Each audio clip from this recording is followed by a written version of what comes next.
நான் வச்ச மாதிரி இருக்கு. அவரு கொடுக்க கேட்டா இருக்கா கொஞ்சம் இந்த பக்கம்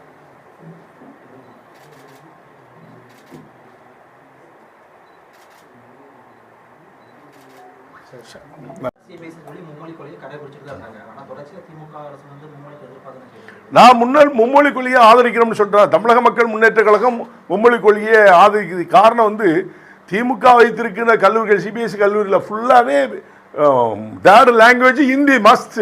நீங்கள் போய் விசாரிங்க, நாங்கள் போய் சொல்லலை, மீடியாவுக்கு வேண்டி சொல்லலை, போய் விசாரிங்க. அவங்களே ஹிந்தியை வச்சுக்கிட்டு வாங்க, ஆனால் ஹிந்தி வேணான்னு சொல்லி படிக்க விட மாட்டாங்க. அரசு பள்ளிகளில் படிக்கின்ற மாணவர்கள் தெளிச்சி அடையக்கூடாது, நல்ல நாலேஜோடு இருக்கக்கூடாது என்பதற்காக மும்மொழி கொள்கையை எதிர்க்கிறாங்கன்னு நான் சொல்கிறேன். படிக்கிறவங்க சொல்கிறாங்க, உங்களை எந்த ஹிந்தி படின்னு சொல்லலையே. எந்த போர்டாக இருந்தானே நாங்கள் படிக்கிற காலத்தில் ஹிந்தி இருந்துச்சு தெரியுமில்ல, ஸ்கிராப்ட் இருந்துச்சு, நல்லொழுக்கம் இருந்துச்சு. நாங்கள் படிக்கிற காலத்தில் ஹிந்தி கிளாஸ் இருந்துச்சு. அதெல்லாம் இப்போ அரியாபுரத்தில் நானும் கல்ல கொண்டு எரிஞ்சு உடச்சிருக்கேன் ஸ்கூலெல்லாம், ஓப்பனாக சொல்லணும்ல. அப்போ தெரியாது, ஹிந்தினா ஒரு பெரிய எதிரி மாதிரி நினச்சோம். ஆனால் ஹிந்தி இல்லாமல் நாங்கள் இன்றைக்கி வெளியில் போய் வெக்கி தலை குனிகிற நாட்டில் போனோம்னா ஹிந்தி பேச தெரியாது. இன்றைக்கி நான் ஹிந்தி பேச தெரிஞ்சுன்னா இந்தியாவில் நான் யாருன்னு காட்டியிருப்பேன். அது போய் பேச தெரியலையே. அது காரணம் நம்ம படிக்காமல் இருந்ததுனால தான். திணிக்கக்கூடாது, படிக்க சொல்லலாம், படிக்கக்கூடாதுன்னு சொல்றது தவறு. இது அரசியல் பண்ணுறாங்க. தேர்தல் வந்துட்டுல இப்போ ஹிந்தி வேண்டாம், ஹிந்தி ஒழிக்கம்பாங்க. எதுக்கு ஒழிக்க சொல்கிறாங்க, எதுக்கு வாழ்றேன்னு சொல்லாது அவங்களுக்கே தெரியல. இந்தியை பற்றி பிரதமர் என்னைக்காவது இந்தியை படிங்க மஸ்ட் படிக்கணும்னு சொல்லியிருக்காரா? இல்லை இவர் நம்ம அமித்ஷா அவர்கள் சொல்லியிருக்காரா? இல்லையே. மும்மொழி கொள்கையில் மாநிலத்தில் எந்த மொழி எடுத்தாலும் உங்கள் மொழி சொந்தமாக இருந்து படிங்கன்னு சொல்கிறாங்க. படிங்கன்னு சொல்றது தவறா? உடனே கையெழுத்து வாங்க இயக்கம் வந்து பிஜேபி அரசில் இருக்க உங்க கையெழுத்து வாங்கினா பிடிச்சி அரெஸ்ட் பண்ணுறீங்க. என்னத்துக்கு வாங்கிட்டு போகிறாங்க? உங்களுக்கு என்ன நஷ்டம் இல்லைன்னு கேட்குறேன். இப்போ பிஜேபியில் இருக்கிற இப்போ மெட்ராஸில் வந்து கையெழுத்து இயக்கம் நடத்துனாங்க, மும்மொழி கொள்கையை ஆதரிச்சு. மக்கள் எல்லாம் வரவேற்று கையெழுத்து போடுறாங்க. நான் லைவில் மீடியாவில் பார்க்குறேன். உடனே அவங்கள கைது பண்ண. எதுக்கு கைது பண்ணுறீங்க? தப்பு பண்ணாங்களா? போராட்டம் பண்ணாங்களா? மும்மொழி கொள்கையை ஆதரிக்கணும்னு கைது போடுங்க, நீங்களும் போடலாம், நானும் போடலாம். அதுக்காக வேண்டி அந்த யார் முன்னிறுத்து அதை நடத்துகிறாங்களோ அவங்கள கைது பண்ண. அது தவறுன்னு சொல்கிறேன். படிக்கிறவங்க படிக்கட்டும், படிக்காதுன்னு சொல்லாதுங்க. அதான் அறிவுள்ளவன முட்டாள் ஆகக்கூடாதுன்னு சொல்கிறாங்க இல்லைன்னா தப்பே கிடையாது. ஆக தமிழக மக்கள் முன்னேற்ற கழகத்துடைய நிலைப்பாடு வந்து மும்மொழி கொள்கையை ஆதரிக்கிறது. அதில் எந்த மாற்று கருத்தும் இல்லை.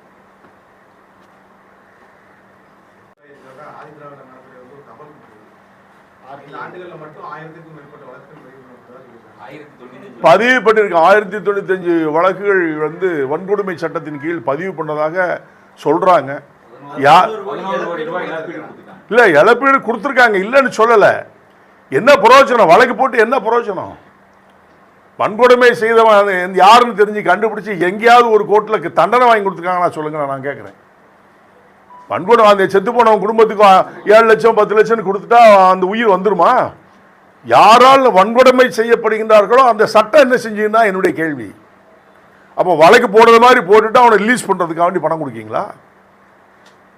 எஸ்சிஎஸ்டி ஆக்ட் அதுக்கு தான் பயன்படுத்துறீங்களா? தப்பா இல்லையா? யாராவது ஒருத்தருக்கு இந்த காவல்துறை அதிகாரிகளோ காவலர்களோ போலீஸ் ஸ்டேஷனில் கொடுக்குற கம்ப்ளைண்ட்டை சரியாக எடுத்து நடத்தி விசாரணை செய்து கோர்ட்டில் யாருக்காவது தண்டனை வாங்கி கொடுத்துருக்காங்களா? என்னுடைய கேள்வி. வரலாறுல தமிழ்நாட்டில் ஒன்றுமே கிடையாது. ஒரே ஒரு கேஸ் வந்து எனக்கு தெரிஞ்சு நம்ம செஷன்ஸ் கோர்ட்டில் நடந்துச்சு. அதில் ஒரு தண்டனை கொடுத்தாரு, தண்டனை ஜட்ஜி கொடுத்தாரு, ஆயுள் தண்டனை கொடுத்தாரு, நல்ல ஞாபகம் இருக்குது. அதை போய் ஹைகோர்ட்டில் இருக்கிற ஜட்ஜி ஏன் ஜாதிக்கான விடுதலை பண்ணு அவர் விடுதலை பண்ணி ஜாதி ரீதியாக அவர் விடுதலை பண்ணிட்டாங்க. இதுதான் நாட்டு நடப்பை சொல்கிறேன். அதனால் வன்கொடுமை சட்டம் என்பது வைத்திருக்கின்றார்கள் பேரளவில், ஆனால் செயல்பாட்டு இல்லை என்பது தமிழக மக்கள் முன்னேற்ற கழகம் சொல்லுது. அவ்வளோதான் உண்மை. அர்த்தம் அவன் நம்ம மக்கள் கிராமத்தில் சொல்லுவாங்கல்ல, அவன் என்ன கர்மம் செஞ்சானா கோயிலில் போய் சாவுதான்னு சொல்லி. அதனால் சாமி அவரை ஏற்றுக்கிட்டாரு.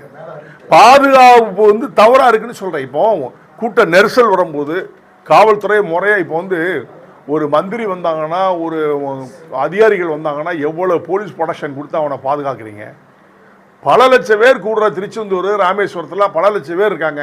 அங்கேயா அந்த முறையான பாதுகாப்பு கொடுத்து அந்த வழிப்படுத்தி அவங்கள விடக்கூடாது? தவறு தானே. அவங்க செஞ்சுக்கிட்டா இந்த சாவு வராது. நெரிசலை தானே சாவுறாங்க. அதான் அரசு தான் கண்காணிக்கணும். நம்ம சொல்லலாம் அரசு தான் இதை முடிவு எடுக்கணும், அரசு தான் கண்காணிக்கணும். இல்ல அப்படி அவர் சொல்லிட்டு உடம்பு சரியில்லாம வந்து செத்து போனாருன்னு நான் சொல்ல சாமி காவு வாங்கிருச்சு அவர் செய்த தவறுக்கு. அதுதான் உண்மை. ஆமா, கும்பமேளாவில் நிறைய கிட்டத்தட்ட குறை சொல் இவங்க நான் சொல்லி சாவுதுக்குன்னு நிறைய பேர் சொல்கிறாங்களே, எனக்கு மோட்சம் கிடைச்சா கடவுளுடைய சன்னிதானம் தான் சாவுன்னு சொல்லி நிறைய பேர் இருக்காங்களா. அதனால் அவருக்கு மோட்சம் கிடைக்கான்னு செத்துருக்கா, தப்பே இல்லை விடுங்க. மோட்சம் கிடைக்க நிறைய சொல்கிறாங்க, எனக்கு மோட்சம்னா கடவுள் சன்னிதியில் சாவணும்னு வேண்டியிருக்கான். அந்த ஆளுக்கு மோட்சம் கிடைச்சிச்சு, போட்டு நல்லா இருக்கட்டும்ங்க.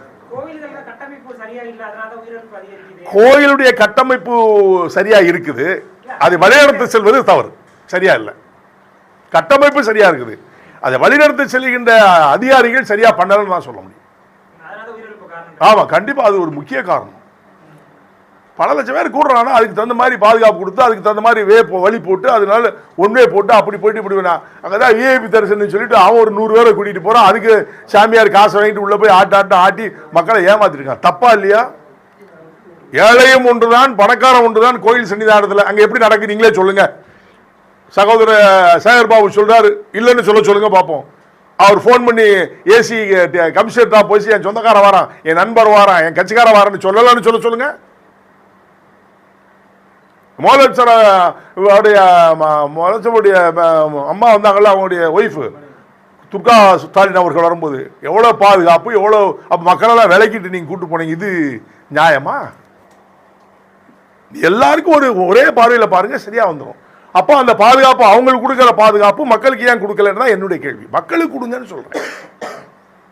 எல்லாருமே ஒன்று தானே, உயிர் எல்லாம் ஒன்று தானே. அது என்ன விஐபி தரிசனம், ஆர்டினரி தரிசனம் என்னங்க இது? சன்னிதானத்தில் போய் எதுங்க விஐபி தரிசனம், ஆர்டினரி ரெண்டும் ஒன்று தானே. 2 பேருக்கும் ஒன்று போல பண்ணுங்களேன். அதை ஏன் செய்யறீங்க? அதனாலதான் அந்த ஆள் செத்துருப்பாரு நான் சொல்றேன். அப்படி பார்க்காதங்கன்னு சொல்றேன். கடவுள் சன்னிதானத்தில் எல்லாரும் ஒன்றுன்னு சொல்லுங்க, அதான் சரியா இருக்கும்னு நான் நினைக்கிறேன். வருமானங்கள் அத்தனை லட்சம் கோடிகள் வருது. அந்த வருமானத்தை வச்சு என்ன பண்றாங்கன்னு இது வரைக்கும் சொல்ல வெள்ள அறிக்கை சொல்ல முடியுமா அமைச்சர்? இது வரைக்கும் அத்தனை கோயில் எழுதியும் இங்க இருந்து திருச்செந்தூர்ல இருந்து பழனியில இருந்து அங்க எல்லா கோயில்களும் அறநிலையத்துறையை சார்ந்த அத்தனை கோயில்களையும் வருமானங்கள் எத்தனை கோடி வருது. அத்தனை கோடி பணத்தை என்ன செய்யறாங்க?